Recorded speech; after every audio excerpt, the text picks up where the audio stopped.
Fall is in the air and nothing brings people together like a good game of football. Getting together with friends and cheering on your favorite team and or drinking until you're convinced you've been a lifelong fan of the team in the prettier outfits. And I know you might be asking yourself right now, but Best Virginian, isn't this a scarier than fiction video? Today, we are going to talk about the deadliest disaster in United States sports history, the Thanksgiving Day disaster of 1900. And if you like stories of the dark, weird, and the macabre, make sure to hit that subscribe button, and as always, thank you for watching. Our story begins in the most flammable state in the Union, California, specifically the city of San Francisco.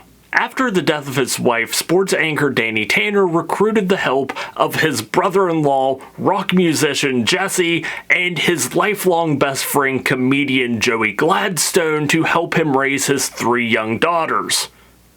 That doesn't seem like the right script. Give me a second. In the early days of college football, one of the biggest rivalries in the sport was between University of California and Stanford. These teams had faced off every single year since 1892 when they first faced each other, and Stanford won 14-10. In the previous year, 1899, California had crushed Stanford 30-0. Just a big old donut, just nothing. So the stage was set for another highly anticipated showdown between these two teams. And they were going to face off on Thanksgiving Day, November 29th, 1900. And the ticket prices were set for $1. Now, adjusted for inflation in 2025, even with like money printing machine go brr, hyperinflation, that's only between about $35 and $40 today, which kind of makes you wonder why ticket prices for college sporting events are so high. Well, it's because collegiate sports are just a massive money laundering scam, and you will never convince me otherwise. And people were pretty upset by the cost of these tickets. This game was going to take place in an industrial district in San Francisco, so the field was surrounded by factory buildings, and eventually spectators started climbing to the top of these buildings to view the game for free, which generally I would support because, yeah, that definitely shows the greedy ticket sellers.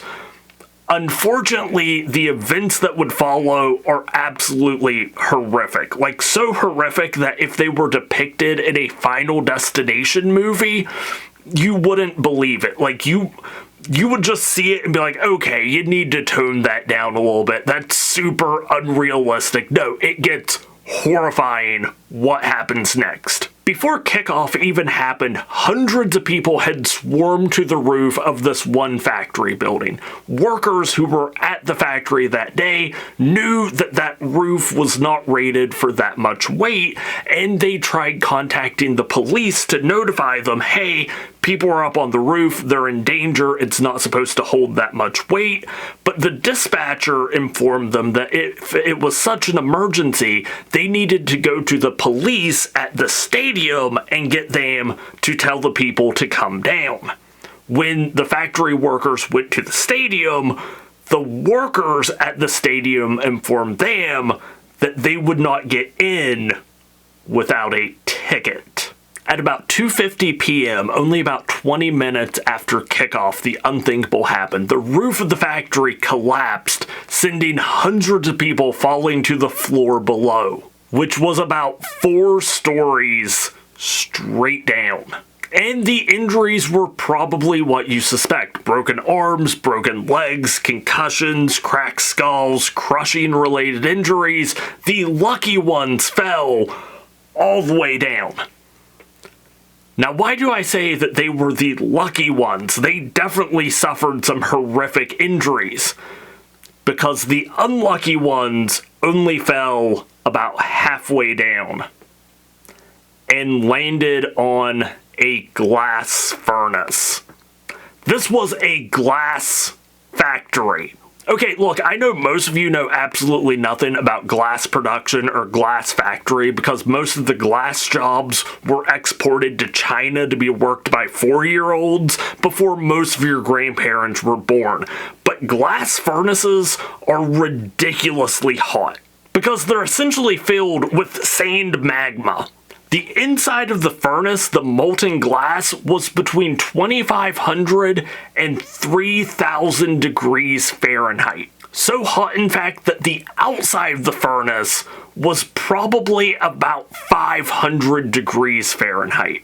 And the people who fell on top of it began frying instantly. And that's not just like an adjective. That's not just a way of like describing what happened to them.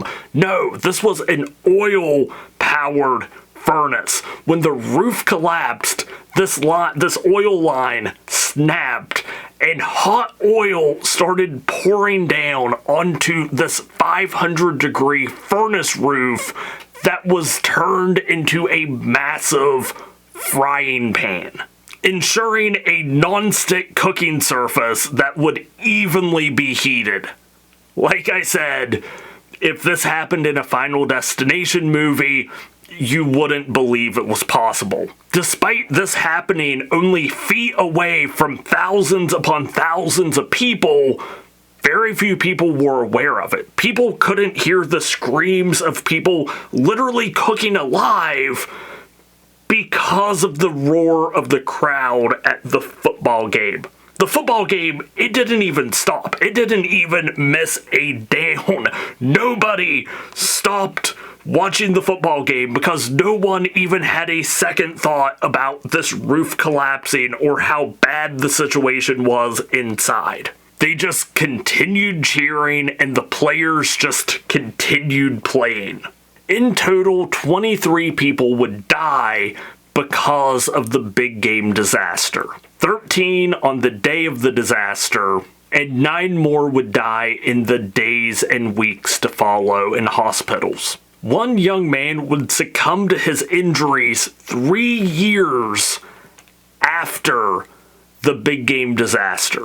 Now, the next day, after people had time to research and learn just how bad this disaster was, newspaper headlines across California talked about how exciting and close the game was between Stanford and University of California. Yeah, no, the big game disaster, despite being how horrific it was, got absolutely no newspaper time. People just wanted to talk about the game. If there is such a thing as a silver lining to this story, Stanford won. I mean, if you're a California fan, I don't know what to tell you. This story is just horrible and horrific all around. But if I had to learn about it, you had to learn about it. So that's the story of the big game disaster. The deadliest disaster in United States sports history. And if there's any moral to take away from this story, in life only 3 things are certain: death, taxes, and college sport ticket prices are an absolute scam. They're a massive money laundering scheme, and I absolutely hate them. Let me know down in the comments what other weird, dark disasters I should talk about next. Subscribe to the channel if you haven't, leave a like, and until next time, don't forget to stay wild, stay wonderful, and I'll talk to you later.